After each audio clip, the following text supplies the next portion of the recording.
If your body is the primary tactical vehicle of your life's mission, our work's mission, we must talk about biological fuel, systemic maintenance, and how it impacts operational readiness.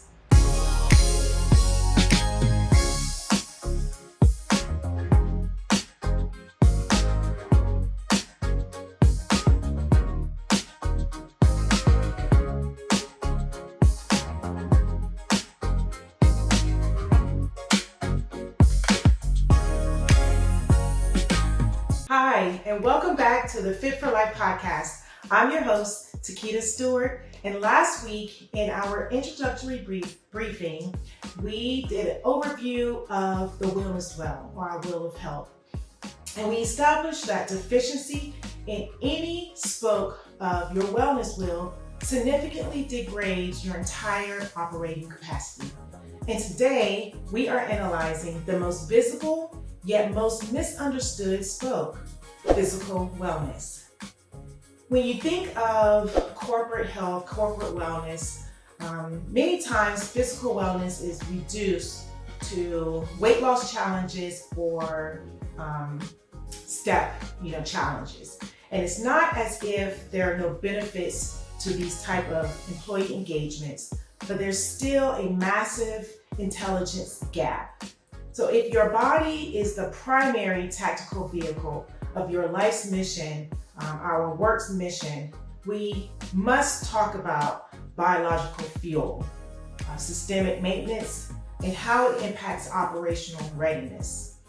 So the immediate threat facing the modern workforce isn't just lack of gym memberships or even corporate wellness programs, but it is chronic biological degradation that is driven by sedentary, desk lock, and degraded sleep cycles. So we're going to first look at some hard data. So when we think of the cognitive cost of sleep deprivation and reduced physical activity throughout the day, clinical research from neuroscientists like Dr. Matthew Walker demonstrates that limiting sleep to less than 6 hours a night for just 1 week destabilizes blood sugar levels to a pre-diabetic state, causing 60% increase in amygdala reactivity. So what does this mean in layman's terms?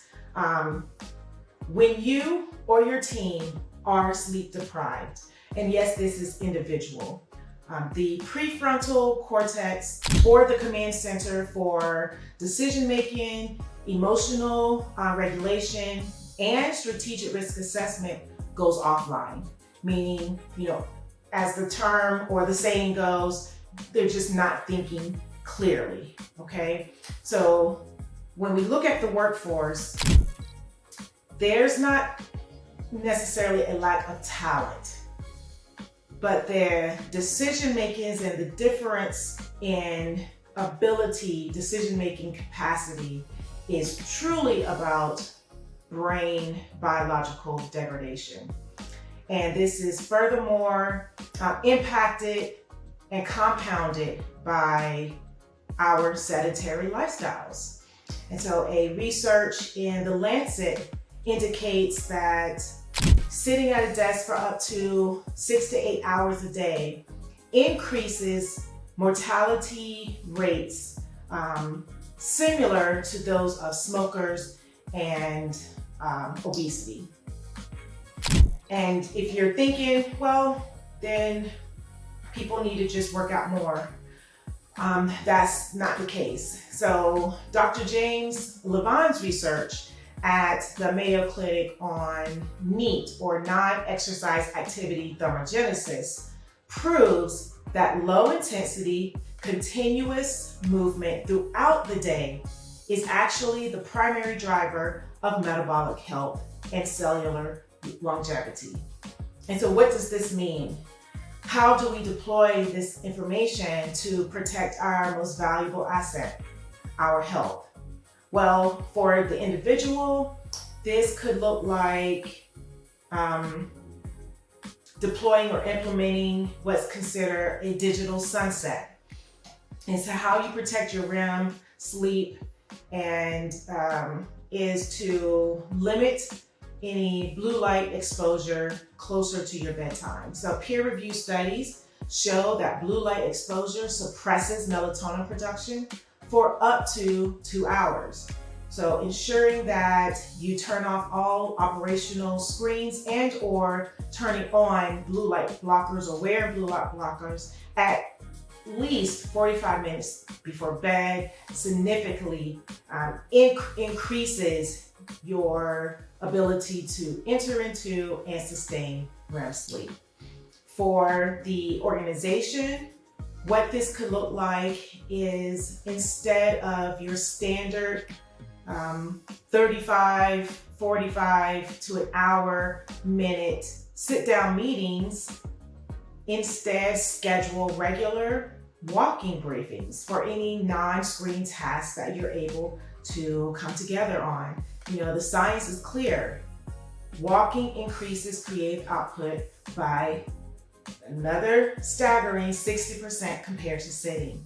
So look at it as your walking briefings are a way to employ, a tactical opportunity to 10x your team's innovation and creativity. And so if this has been of any benefit to you, I encourage you to please share this brief with an executive who needs to audit their team's operational pacing. I encourage you to also drop a comment below. What is your biggest operational roadblock to securing your 7 to 8 hours of quality sleep? Or how are you getting 7 to 8 hours of quality sleep every night? Additionally, when was the last time you or your team assessed the health of your wellness wheel? If it's been a while, we'll go to the description, click the link to our personal health assessment, and evaluate your current physical score. Remember, if your physical vehicle breaks down, the mission ends. Game's over. Don't forget to subscribe, ring the bell, and tune in next week as we continue with episode 3 of this 10-part series where we will demystify emotional health by looking at stress as a physiological metric that can be leveraged for proactive planning instead of reactive management. I'm Tiquita Stewart. Stay sharp, stay focused, stay healthy, and I'll see you in the next episode. Bye.